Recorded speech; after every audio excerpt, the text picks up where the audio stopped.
Selamat pagi pemirsa, Lingkar Pagi edisi Rabu 12 Maret 2025 hadir ke hadapan Anda.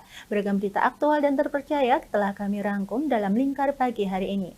Bersama saya Mia Pratiwi, berikut Lingkar Pagi selengkapnya.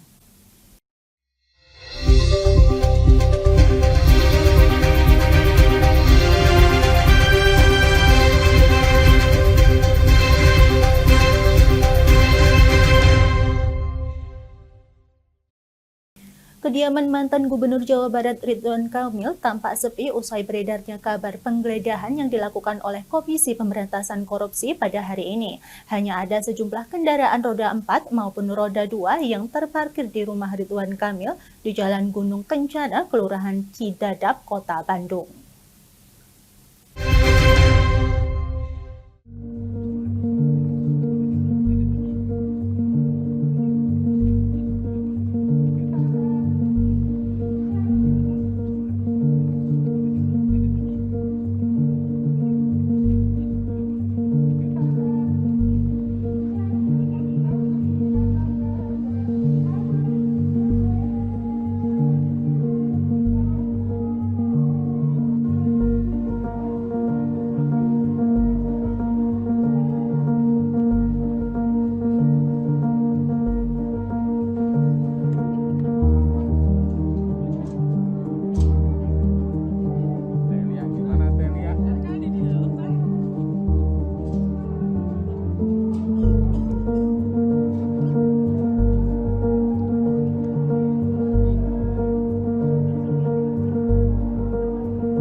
Beralih ke berita selanjutnya, pemirsa, Satreskrim Polres Blora menggelar rekonstruksi kasus pembunuhan ayah dan anak yang dilakukan oleh adik iparnya sendiri menggunakan apotas dan racun tikus. Dalam rekonstruksi ini sebanyak 63 adegan diperagakan oleh pelaku.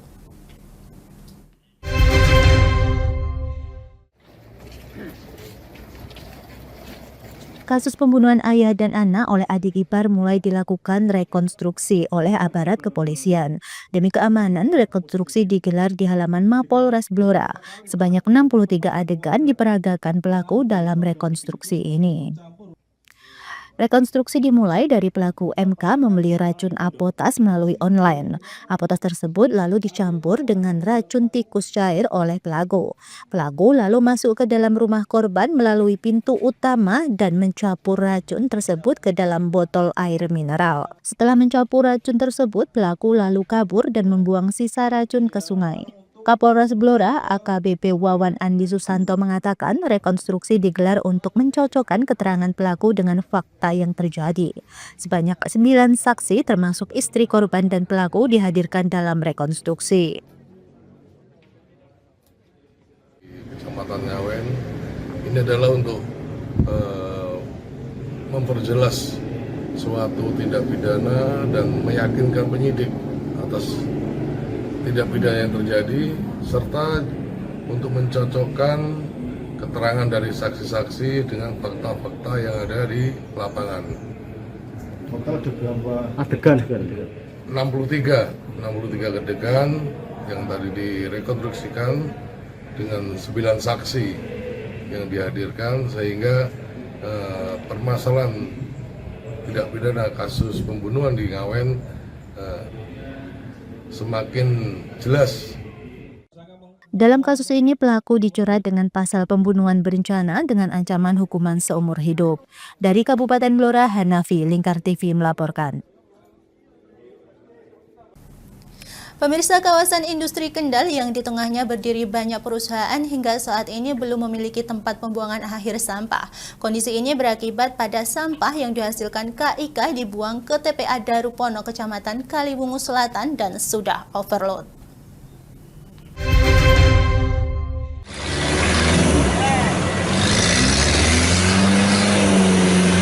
Setidaknya dalam sehari ada 4 hingga 6 truk sampah dari kawasan KIK yang dibuang ke TPA Darupono, Kaliwungu Selatan. Kepala Dinas Lingkungan Hidup Kabupaten Kendal, Aris Irwanto, membenarkan jika setiap harinya sampah di KIK dibuang ke TPA Darupono antara 4 sampai 6 truk. KIK hanya membayar 10 juta berbulan ke Pemkab Kendal. Aris sendiri tidak berani menilai uang 10 juta tersebut sedikit atau banyak. Dirinya hanya membandingkan dengan pabrik sari tembakau yang sama-sama membuang sampah ke TPA Darupono dan membayar lebih dari 10 juta per bulan. Aris mengaku sedikit kesulitan berkomunikasi dengan KIK yang menceritakan pernah bersama Komisi C DPRD Kendal berkunjung ke KIK untuk membicarakan masalah sampah dan tenaga kerja namun mendapat penolakan. Menurut Aris, siapapun yang menempati wilayah Kabupaten Kendal harus patuh dan tunduk pada aturan sesuai Perda Nomor 13 Tahun 2012 dan peraturan tentang kawasan. Lagi terkait dengan Perda kita, Perda 13 tahun 2012 dan juga peraturan tentang kawasan, persampahan di sebelah kawasan itu memang yang berkewajiban adalah pengelola kawasan. Apakah itu kawasan perumahan, apakah itu kawasan perhotelan, ataukah kawasan industri, itu memang kewajiban dari pengelola kawasan. Nah, pada saat memang kita masih ada miskomunikasi ataupun penyamaan pemahaman terkait dengan aturan-aturan itu. Sampah ini merupakan masalah kita semua, tidak hanya dibebankan oleh pemerintah daerah, tetapi kita semua. Karena mereka tidak buang sampah ke TPA milik Pemkab itu, berarti mereka tidak bayar retribusi itu, alias gratis. Sementara ini ke TPA tadi. TPS mana Pak? Oh, TPA kita. Oh TPA. Sementara Tapi tidak bayar. Semua dibuang. Buang sana bayar. berapa Pak? Bayar itu 10 juta Per tahun apa itu? per bulan? Per bulan. Untuk volume Cukup itu berapa? Pak, untuk operasional truknya. Nah, kalau hitung-hitung, kalau truknya dari sana. Oh, truknya dari Iya. sana. 4 truk ya? 4 truk sampai 6 truk per hari. 4 truk sampai 6. Iya. Sementara itu, Wakil Bupati Kendal, Beni Karnadi, saat dikonfirmasi terkait permasalahan tersebut mengaku kaget. Pihaknya menegaskan akan segera melakukan komunikasi dan penertiban. Mulai pengolahan dan sebagainya itu kan dari situ. Itu ada perdanya, nggak ada perbuknya, jadi nggak bisa jalan. Nanti saya perintah untuk segera bikin perbuknya untuk segera. Katanya draftnya sudah ada dari dulu, draft perbuknya, tapi nggak ditandatangani gitu. Jadi segera diupayakan perbuknya Ya, enggak? yang kedua kita akan mendorong aktivitas sampah, termasuk bank sampah induk. Ya, makanya kalau TPA ini kan sudah 200% overload kan, overload. Artinya kalau kemudian asumsinya kita harus cari TPA lagi, itu akan terus terulang gitu.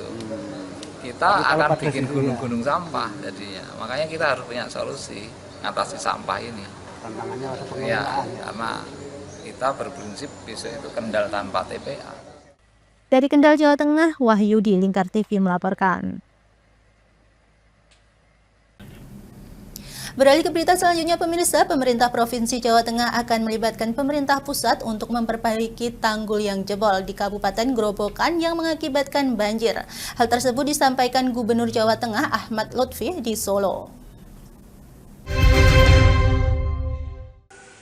Pemerintah Provinsi Jawa Tengah akan melibatkan pemerintah pusat untuk memperbaiki tanggul yang jebol di Kabupaten Grobogan yang mengakibatkan banjir. Hal tersebut disampaikan Gubernur Jawa Tengah Ahmad Lutfi di Solo pada Senin 10 Maret 2025. Ia mengatakan beberapa sungai yang menyebabkan banjir, diantaranya Sungai Lusi dan Sungai Wulan yang berada di bawah pengelolaan pemerintah pusat. Sehingga pihaknya akan berkoordinasi dengan kementerian terkait dengan normalisasi sungai. Sementara itu, kala disinggung terkait pengungsian akibat banjir, ia mengatakan saat ini masih sedikit warga yang mengungsi.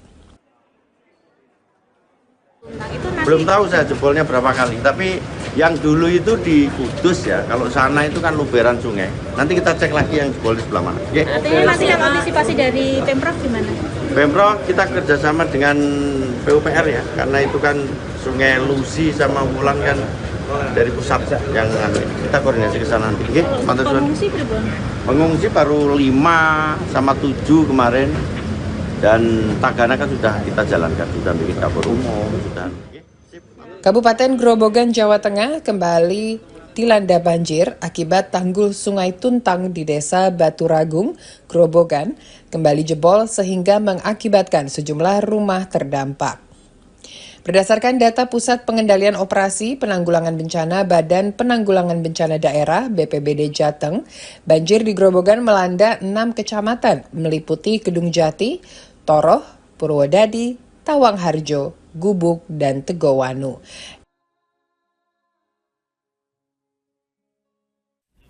Kami akan kembali dengan berita menarik lainnya, jangan kemana-mana.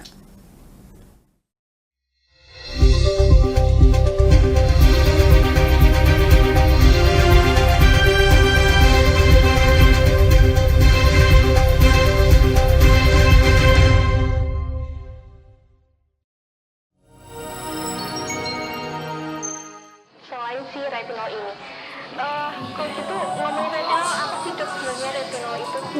Bagus nih programnya. Yang saat ini ya kayaknya sudah beberapa tahun yang Wah, lalu. boleh banget nih ditonton setiap hari. Meanwhile,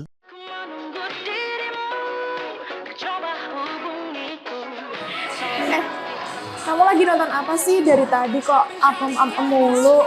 Ini loh lagi nonton program Cantik Sehat di Lingkar TV. Bagus banget nih programnya.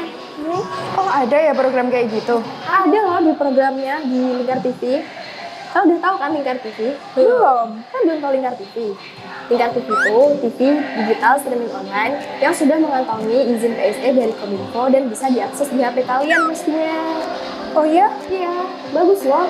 Coba di download sekarang. Bentar deh, aku tak coba download dulu. Iya.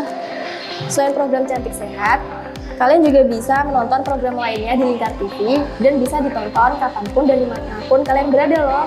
Gimana, udah bisa? Udah nih, punyaku udah bisa. Punyaku juga udah nih. Wah ya, bagus dong kalau udah download semuanya. Tunggu apa lagi? Sekarang giliran kamu download aplikasi Lingkar TV di Play Store.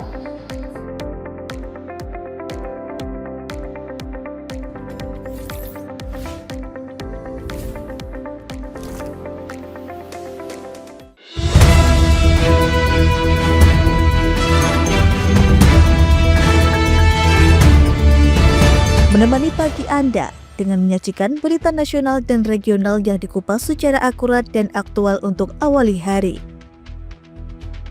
Dalam Lingkar Pagi, setiap Senin hingga Sabtu jam 8 pagi hanya di Lingkar TV.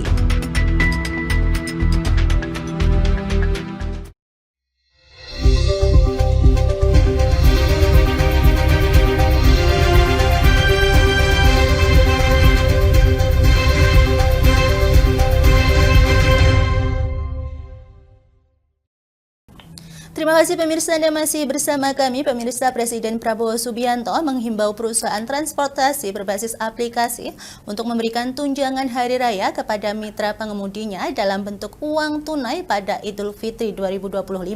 Menanggapi hal tersebut di Jakarta, Menteri Komunikasi dan Digital Mutia Hafid mengatakan pengemudi ojek online dan kurir online berkontribusi besar kepada masyarakat dan perekonomian sehingga layak mendapatkan tunjangan atau bonus hari raya. Presiden Prabowo Subianto mengimbau perusahaan transportasi berbasis aplikasi untuk memberikan tunjangan hari raya atau THR kepada mitra pengemudinya dalam bentuk uang tunai pada Idul Fitri 2025.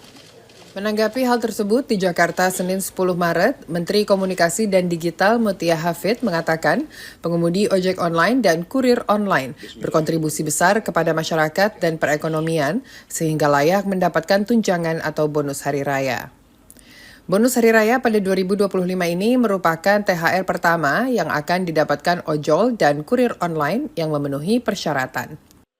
Mereka memiliki jasa dan peran yang besar dalam bermasyarakat sebagai kurir yang banyak membantu masyarakat itu. Jadi atas perhatian Presiden dan juga kemudian didukung, disambut oleh teman-teman pemilik platform digital yang berkaitan dengan transportasi online dan insya Allah mudah-mudahan tahun ini pertama kalinya akan mendapat bonus hari raya.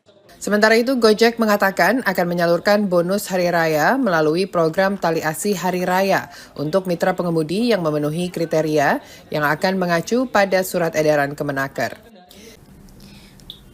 Pemirsa, Menteri Komunikasi dan Digital Mutia Hafid mengajak ojek online menjadi agen perubahan yang bergerak bersama pemerintah untuk memberantas judi online dalam pre-event kampanye Kemenkomdigi bersama ojek bertajuk Judi Pasti Rugi di Jakarta.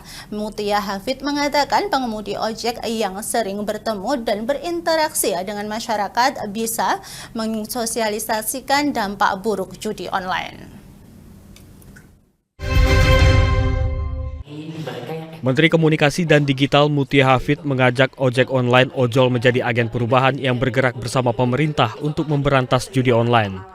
Dalam pre-event kampanye Kemenkomdigi bersama Gojek bertajuk Judi Pasti Rugi di kantor Gojek Kemang Timur, Jakarta, Senin 10 Maret, Menkomdigi mengatakan pengemudi ojol memiliki kelebihan, yakni sering bertemu dan berinteraksi dengan masyarakat. Sembari mengantarkan penumpang, pengemudi ojol dan paket online bisa membantu pemerintah mensosialisasikan dampak buruk judi online kepada masyarakat. Hari ini ada dukungan dari teman-teman driver Gojek di berbagai wilayah di Indonesia yang juga bersedia membantu untuk edukasi. Karena sekali lagi selain pendekatan teknologi yang kita perlukan juga adalah edukasi masif ke masyarakat.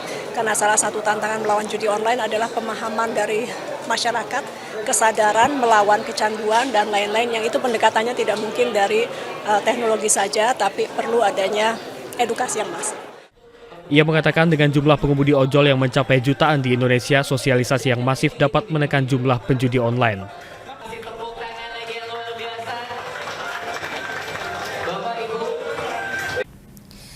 Pemirsa, Wakil Menteri Hak Asasi Manusia HAM Mugianto Sipin menghimbau semua pihak untuk menghentikan kasus kekerasan di Papua. Komnas HAM mencatat sepanjang 2024 sebanyak 71 orang tewas dalam 85 kasus kekerasan. Hal ini disampaikan Wamen HAM saat berkunjung di kantor perwakilan Komnas HAM Papua. Wakil Menteri Hak Asasi Manusia HAM Mugianto Sipin melakukan kunjungan kerja ke kantor perwakilan HAM Provinsi Papua Selasa 11 Maret. Dalam kunjungan tersebut, ia mendengarkan laporan sejumlah kejadian kasus kekerasan hingga penembakan kelompok kriminal bersenjata yang terjadi sepanjang tahun 2024 lalu. Sebanyak 71 orang tewas dalam 85 kasus, terdiri dari 55 kasus peristiwa kontak senjata, 14 kasus penganiayaan, 10 kasus perusakan, dan 6 kasus kerusuhan. Atas kejadian ini, Wamen meminta semua pihak untuk menghentikan kasus kekerasan di Papua. Ia turut berkoordinasi dengan pemerintah daerah untuk memulihkan fasilitas publik yang rusak akibat konflik, serta memastikan kebutuhan pengungsi terpenuhi. Itu menjadi concern kami. Jangan 71 satu pun kalau bisa harus dihindari. Makanya penting bagi semua pihak semua pihak yang terlibat dalam konflik di Papua ini untuk menahan diri. Jadi call pendekatan kemanusiaan. Kata kemanusiaan, hak asasi manusia itu harus menjadi pemahaman kesadaran yang utama dari semua pihak dalam menyelesaikan persoalan di Papua. Jadi konsen pada isu-isu kekerasan. Di Papua nih mau bikin kebijakan potongan apa tidak bisa. Kalau isu kekerasan masih ada, itu tidak bisa. Program-program itu sudah bisa berjalan dengan baik. Karena masyarakat kota itu bisa menerima, tapi masyarakat 70% itu berada di wilayah konflik. Itu konflik kekerasan secara langsung maupun konflik sumber daya. Jadi 70% masyarakat Papua berada di wilayah konflik. Dan itu konfliknya konflik kekerasan. Wamenham berharap masyarakat dapat saling menjaga, menenangkan diri agar tidak terprovokasi jika terjadi upaya tindakan kekerasan hingga keamanan yang menimbulkan konflik. Beralih ke berita selanjutnya, pemirsa, Menteri Koordinator Bidang Pemberdayaan Masyarakat Muhaimin Iskandar mengungkapkan bahwa pemerintah pusat akan mulai membangun sekolah rakyat tahun ini dengan menggelontorkan dana sebanyak 100 miliar rupiah.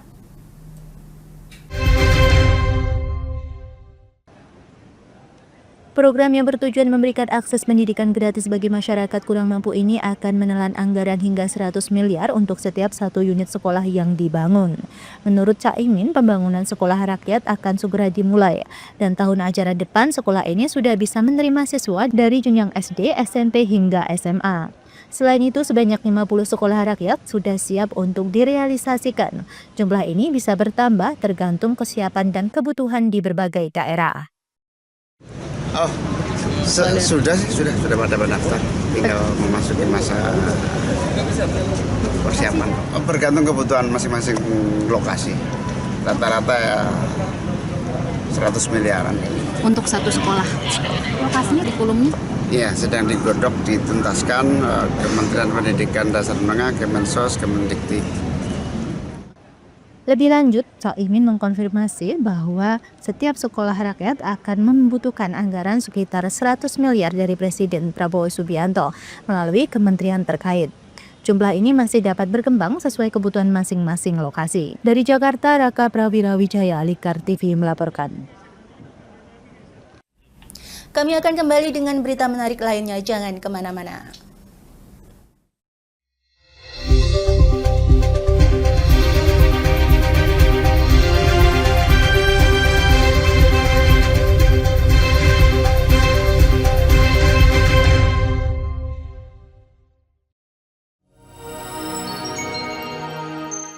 Selain si retinol ini, coach itu ngomongin retinol apa sih dok sebenarnya retinol itu? Bagus nih programnya. Yang saat ini ya kayaknya sudah beberapa tahun yang Wah, boleh banget nih ditonton setiap hari. Meanwhile,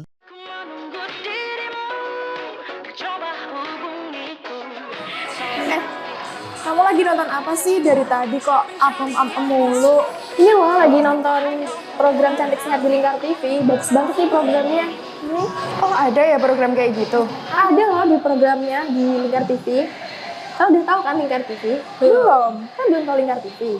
Linkar TV itu TV digital streaming online yang sudah mengantongi izin PSE dari Kominfo dan bisa diakses di HP kalian mestinya. Oh iya? Iya, bagus loh. Coba di-download sekarang. Bentar deh, aku tak coba download dulu. Iya. Selain program Cantik Sehat, kalian juga bisa menonton program lainnya di Linkar TV dan bisa ditonton kapanpun dan dimanapun kalian berada loh. Gimana, udah bisa? Udah nih, punyaku udah bisa. Punyaku juga udah nih. Wah ya, bagus dong kalau udah download semuanya. Tunggu apa lagi? Sekarang giliran kamu download aplikasi Linkar TV di Play Store.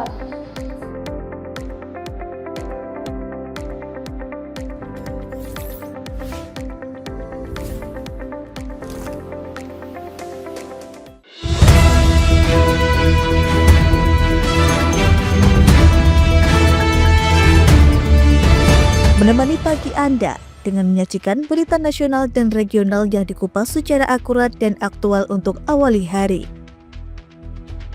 Dalam Linkar Pagi, setiap Senin hingga Sabtu jam 8 pagi hanya di Linkar TV.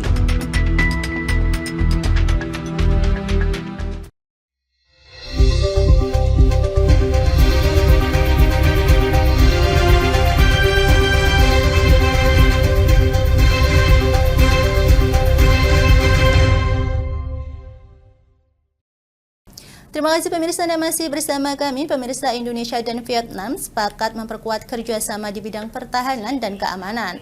Salah satunya terkait industri pertahanan hingga pertukaran perwira. Saat menerima kunjungan kenegaraan Sekretaris Jenderal Partai Komunis Vietnam di Istana Merdeka Jakarta, Senin, Presiden RI Prabowo Subianto mengatakan kerjasama tersebut dilakukan sebab kedua negara sama-sama ingin menjaga kedamaian dan stabilitas. Indonesia dan Vietnam berkomitmen memperkuat kerjasama di bidang pertahanan dan keamanan, salah satunya melalui industri pertahanan hingga pertukaran perwira antar kedua negara. Saat menerima kunjungan Sekretaris Jenderal Partai Komunis Vietnam, To Lam, di Istana Merdeka Jakarta, Senin 10 Maret, Presiden Prabowo mengatakan kerjasama Indonesia-Vietnam di bidang pertahanan dan keamanan diperkuat, sebab kedua negara sepakat menjaga perdamaian dan stabilitas yang merupakan kunci kemakmuran regional. Di bidang pertahanan dan security kita sepakat tingkatkan kerjasama, terutama dalam industri pertahanan, juga dalam latihan bersama, kerjasama antara kedua pertahanan kita. Tukar-menukar perwira peningkatan dalam latihan, bahkan kita sepakat akan melakukan patroli bersama. Selain memperkuat kerjasama di bidang pertahanan, dalam kunjungan kenegaraan itu, Indonesia dan Vietnam juga menyepakati penguatan kerjasama perikanan, ekonomi digital, hingga peningkatan ketahanan pangan. Pemirsa, Bupati Pati Sudewo menegaskan pentingnya sikap humanis bagi Satpol PP dalam menjalankan tugasnya. Hal ini disampaikan saat memperingati HUT ke-75 Satpol PP, HUT ke-63 Satletmas dan HUT ke-106 Damkar di Pendopo Kabupaten Pati pada Senin kemarin. Yang saya hormati, dalam sambutannya, Sudewo meminta agar pendekatan persuasif lebih diutamakan, terutama dalam menertibkan pedagang kaki lima. Ia menegaskan bahwa alun-alun Kabupaten Pati harus bebas dari pedagang agar tetap tertib, nyaman, dan tetap terjaga estetika kota. Selain itu, Bupati juga menyoroti anak-anak sekolah yang bolos di luar jam pelajaran. Satpol PP diminta menertibkan mereka dan berkoordinasi dengan sekolah serta dinas pendidikan. menangani pedagang kaki lima oleh Satpol PP itu tidak hanya terjadi di Kabupaten Pati saja. Di wilayah mana saja itu terjadi. Ini merupakan satu tantangan bagi Satpol PP bagaimana menangani pedagang kaki lima itu secara humanis. Tidak boleh secara reprensif, tidak boleh dengan cara penekanan, harus humanis.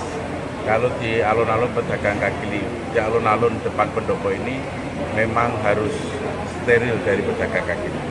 Untuk tempat yang lain nanti kemudian hari akan kami tata. Kegiatan ini juga dihadiri Wakil Bupati, Forkopimda, dan jajaran pemerintah daerah sebagai bentuk apresiasi atas peran penting Satpol PP, Satletmas, dan Damkar dalam menjaga ketertiban dan penanganan kebakaran di Kabupaten Pati. Dari Pati, Mutia Parasti, Lingkar TV melaporkan.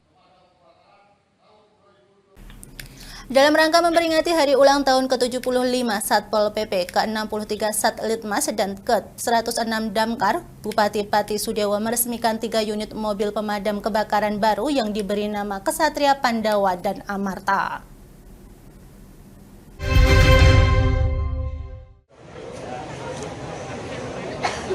Peresmian ini dilakukan seusai apel yang digelar di Pendopo Kabupaten Pati pada Senin pagi. 3 unit mobil pemadam yang baru ini diberi nama Ontorejo, Gatotkoco, dan Ontoseno. Nama tersebut terinspirasi dari Kesatria Pandawa yang melambangkan keberanian, ketangguhan, dan kewibawaan. Bupati Pati Sudewo menuturkan pentingnya kesiapsiagaan Damkar dalam menghadapi situasi darurat. Tak hanya itu, pihaknya juga mengingatkan agar kendaraan dan personel selalu dalam kondisi prima untuk memberikan pelayanan maksimal kepada masyarakat. Ya, pagi hari ini adalah apel Satpol PP ulang tahun yang ke-75, ulang tahun Linmas, dan juga ulang tahun Damkar. Sekaligus saya meresmikan perdana penggunaan mobil pemadam kebakaran. Ada 3 unit yang saya beri nama Ontorjo, Gatotkoco, dan Ontoseno. Ini filosofi 3 taruna Satria Pandowo, tarunanya Ngamarto, yang punya kewibawaan dan punya keberanian.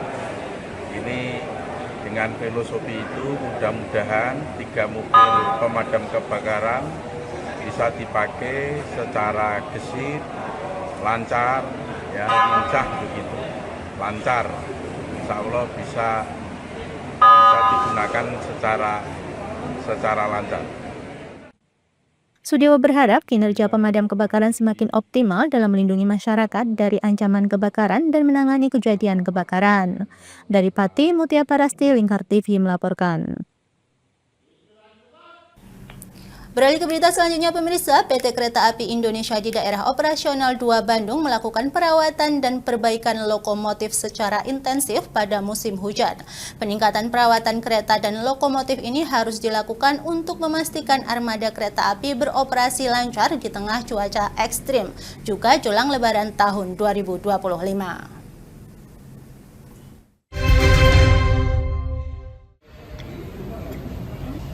Sehubungan dengan banyaknya kejadian bencana hidrometeorologi yang melanda berbagai daerah di Indonesia, PT Kereta Api Indonesia Daerah Operasional 2 Bandung merespons situasi ini dengan melakukan perbaikan dan perawatan pada lokomotif di Depo Lokomotif Bandung, Senin 10 Maret. Proses ini dilakukan untuk memastikan kinerja lokomotif dan rangkaian kereta api secara keseluruhan lebih optimal menghadapi cuaca ekstrim yang juga bersamaan dengan masa angkutan Lebaran tahun 2025. Menurut manajer Humas PT KAI Daop 2 Bandung, Kuswardoyo, turut dilakukan penggantian suku cadang pada bagian tertentu dari lokomotif agar mampu menghadapi genangan air saat cuaca ekstrim. Kalau terkait dengan masalah cuaca ekstrim, tentunya tiap tahun kita tahu bahwa lokasi di wilayah Daop 2 ini memang seperti itu kondisinya. Jadi memang curah hujan yang tinggi dan lain sebagainya tentunya akan berpengaruh terhadap operasional perjalanan kereta api. Tapi tentunya teman-teman di Depo sudah menyiapkan semuanya, termasuk diantaranya mungkin pemasir kami siapkan dengan lebih teliti. Kita pastikan juga kondisi pengeremannya lebih baik sehingga harapan kita tidak ada kereta ataupun lokomotif yang nantinya mengalami gangguan di perjalanan. Kuswardoyo juga menambahkan bahwa optimalisasi armada kereta api terus dilakukan hingga dipastikan pada tanggal 15 Maret mendatang semua armada angkutan lebaran dalam kondisi prima. Sementara itu, PT KAI Daop 2 Bandung juga melakukan pemantauan terhadap 72 titik rawan bencana longsor, ambles, dan banjir seperti di Gede Bage, Kota Bandung, Cibeber, Kabupaten Cianjur, dan Purwakarta.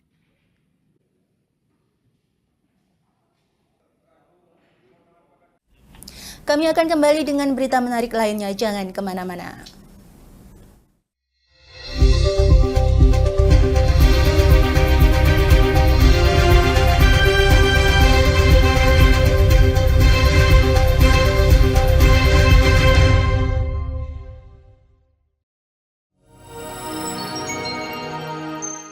Selain si retinol ini, coach itu ngomongin retinol apa sih dok sebenarnya retinol itu?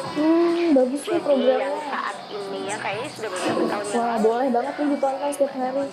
Meanwhile,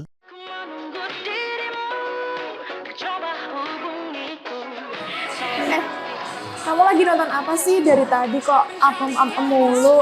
Ini loh lagi nonton program Cantik Sehat di Lingkar TV. Bagus banget nih programnya. Oh, ada ya program kayak gitu? Ada loh di programnya di Lingkar TV. Kau udah tahu kan Lingkar TV? Belum. Kan belum tahu Lingkar TV. Lingkar TV itu TV digital streaming online yang sudah mengantongi izin PSE dari Kominfo dan bisa diakses di HP kalian mestinya. Oh iya? Iya, bagus loh. Coba di-download sekarang. Bentar deh, aku tak coba download dulu. Iya. Selain program Cantik Sehat, kalian juga bisa menonton program lainnya di Lingkar TV dan bisa ditonton kapanpun dan dimanapun kalian berada loh. Gimana, udah bisa? Udah nih, punyaku udah bisa. Punyaku juga udah nih. Wah ya, bagus dong kalau udah download semuanya. Tunggu apa lagi? Sekarang giliran kamu download aplikasi Lingkar TV di Play Store.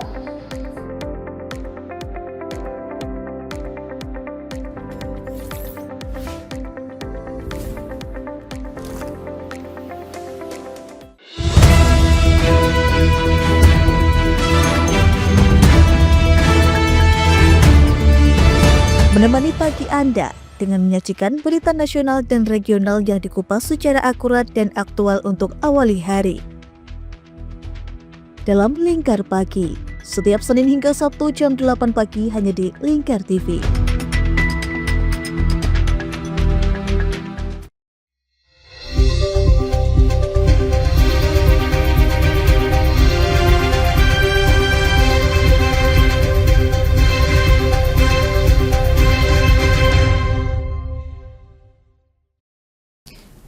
Terima Terima kasih pemirsa Anda masih bersama kami. Pemirsa, Kapolri Jenderal Listio Sigit Prabowo menyebut puncak arus mudik Lebaran 2025 akan terjadi pada periode 28 hingga 30 Maret 2025.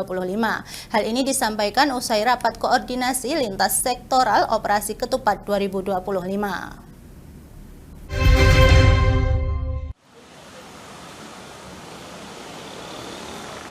Kapolri Jenderal Listio Sigit Prabowo memprediksi puncak arus mudik Lebaran 2025 akan terjadi mulai 28 hingga 30 Maret.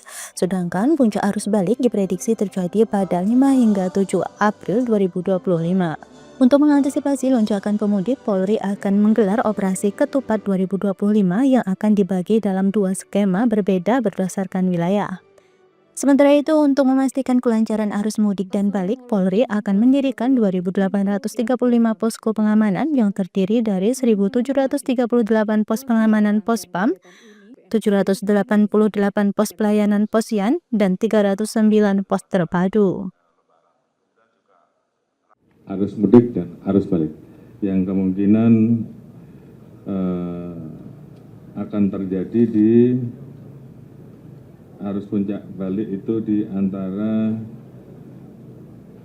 arus mudik antara 28 sampai dengan 30 Maret, sedangkan puncak arus balik di tanggal 5 sampai dengan 7 April 2025. Oleh karena itu, kita melaksanakan rencana kegiatan operasi ketupat yang dibagi menjadi 2 versi. Untuk operasi di wilayah mulai dari Lampung sampai dengan Bali itu akan dilaksanakan 17 hari, sedangkan untuk 28 Polda yang lain akan dilaksanakan 14 hari, dimulai dari tanggal 23 untuk yang 8 Polda dan tanggal 14, melibatkan kurang lebih 2.583 posko terdiri dari 1.738 pospam, 788 posyan dan 309 pos terpadu, dan mengamankan 126.736 objek pengamanan. Sementara untuk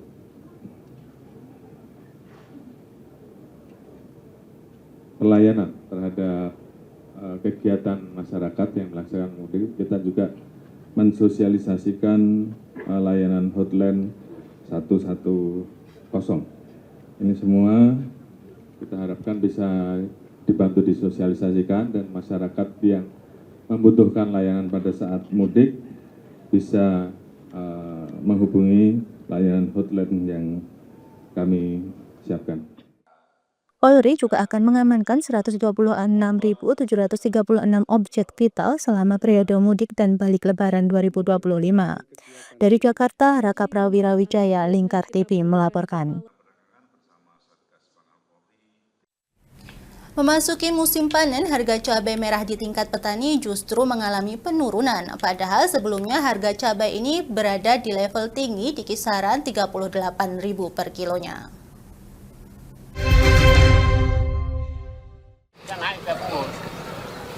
Mahalnya harga cabai di pasar belum dirasakan oleh sejumlah petani cabai di Kabupaten Blora. Ironisnya, memasuki musim panen, petani cabai merah di Blora justru resah. Pasalnya, harga jual cabai merah di tingkat petani justru mengalami penurunan. Harga jual cabai saat ini hanya di kisaran Rp15.000 per kilogram. Padahal sebelumnya masa panen harga jual cabai merah bisa mencapai Rp38.000 per kilonya. Turunnya harga cabai ini diduga akibat melimpahnya stok panen yang ada di pasaran. Selain itu, panen cabai di tingkat petani juga mengalami panen secara bersamaan. Salah satu petani cabai, Sukir, mengaku meski mengalami penurunan harga, dirinya tidak mengalami kerugian. Hal ini disebabkan lantaran harga cabai selalu berubah, serta dalam satu kali tanam cabai bisa panen beberapa kali. Kalau harga justru malah ya ada apa-apa lah, wong jenenge petani itu wani rugi, wani untung kok. Yang penting ngundol. Ya kemarin ya alhamdulillah kena tinggu bayar nyarutang umroh, alhamdulillah niki kurang gede.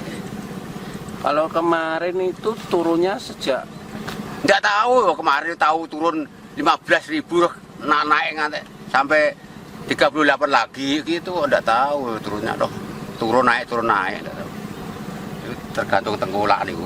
Kalau harga 10.000 ya ngepok Mas, walah ya petani rugi besar ya. Rugi besar. Iya ya. Kalau saat ini juga rugi besar, Pak. Ya ndak kan, maksudnya kan udah istilahnya kan udah mengalami kenaikan harga, kan nggak bisa terus ya tetap rugi, tapi kan sebagian ya Mas, nggak bisa rugi terus yo. Kalau jenengan sendiri gimana, Pak? Ya alhamdulillah ya, nggak rugi ya, lumayan lah. Nanti bayar utang, ya. Nanti bayar utang umroh. Sukri berharap pemerintah memperhatikan harga cabai agar petani bisa merasakan keuntungan saat panen. Dari Kabupaten Blora, Hanafi, Lingkar TV melaporkan. Pemirsa, ulat bulu serang pemukiman warga Kelurahan Jember Kidul, Jember, Jawa Timur selama 5 hari dan masuk ke rumah-rumah hingga menyebabkan gatal pada sekujur tubuh. Menanggapi kejadian tersebut, BPBD setempat menerjunkan personel untuk menyemprotkan insektisida guna membasmi ulat bulu yang meresahkan warga.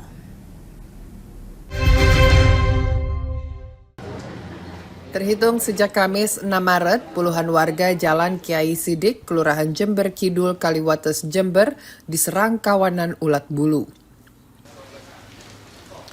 Tak hanya di halaman rumah, ratusan ulat bulu yang bersarang di sebuah pohon mangga milik warga juga masuk ke rumah hingga menyebabkan puluhan warga merasa gatal dan panas pada sekujur tubuh. Merespons kejadian itu, Badan Penanggulangan Bencana Daerah BPBD Kabupaten Jember menerjunkan personel untuk menyemprotkan insektisida atau obat pembasmi serangga ke rumah-rumah warga dan sebuah pohon mangga yang menjadi sarang ulat bulu tersebut Senin 10 Maret.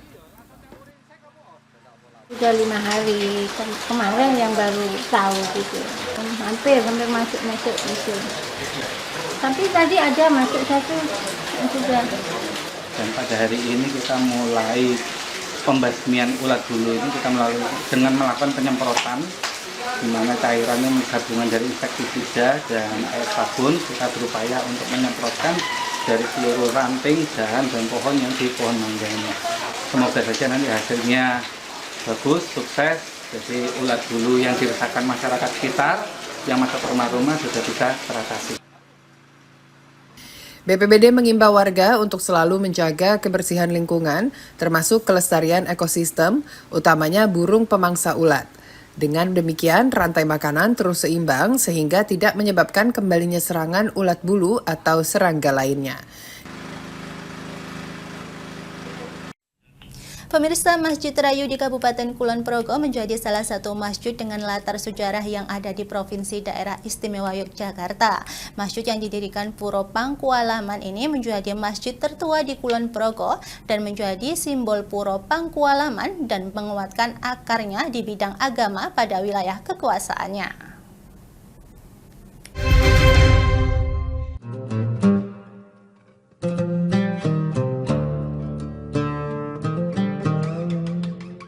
Ditetapkan sebagai cagar budaya sejak 2018 oleh Dinas Kebudayaan Kabupaten Kulon Progo Daerah Istimewa Yogyakarta, Masjid Rayu menjadi bangunan bersejarah milik Kadipaten Puro Pakualaman, Yogyakarta. Masjid yang dibangun di atas tanah Puro Pakualaman, pemberian penjajah Inggris yang terletak di Dusun Trayu, Kelurahan Tirto Rahayu, Kecamatan Galur ini dibangun pada tahun 1830 atas prakarsa dari Pakualam ke-5. Usianya tersebut menjadikan Masjid Rayu sebagai masjid tertua di Kabupaten paling barat di daerah istimewa Yogyakarta. Masjid Rayu menjadi simbol penanda Keraton Puro Pakualaman dalam menguatkan akarnya di bidang agama, yang salah satunya mendirikan pusat peribadatan Islam di wilayah kekuasaannya, yaitu di sepanjang pantai selatan Kulon Progo. Keunikan masjid ini terletak pada bagian atap bangunan utama yang berbentuk tajuk susun 3. Selain dihiasi ornamen dan corak warna khas Keraton Puro Pakualaman, Masjid Rayu memiliki 16 pilar penyangga di dalam ruang utama. Di tahun 1982, pilar ini mengalami renovasi dengan disambung dengan pilar beton sehingga membuat bangunan utama masjid menjadi lebih tinggi sekitar 180 cm dari tinggi bangunan aslinya.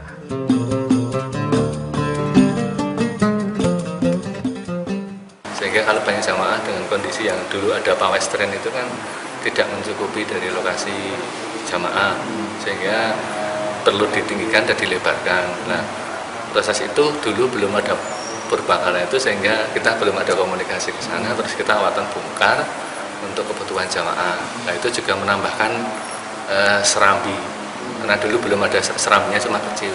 Terus ini ada serambinya, tiang yang masjid utama dinaikkan dengan kondisi yang mungkin kalau tiangnya ini ada sekitar 16.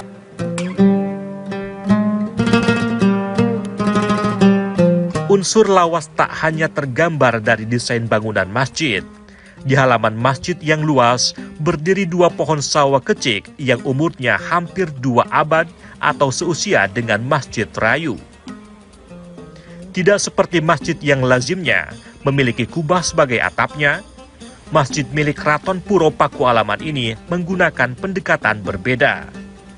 Selain ditutup dengan genteng tanah liat, ujung atapnya juga dipasang mustoko yang terbuat dari batu.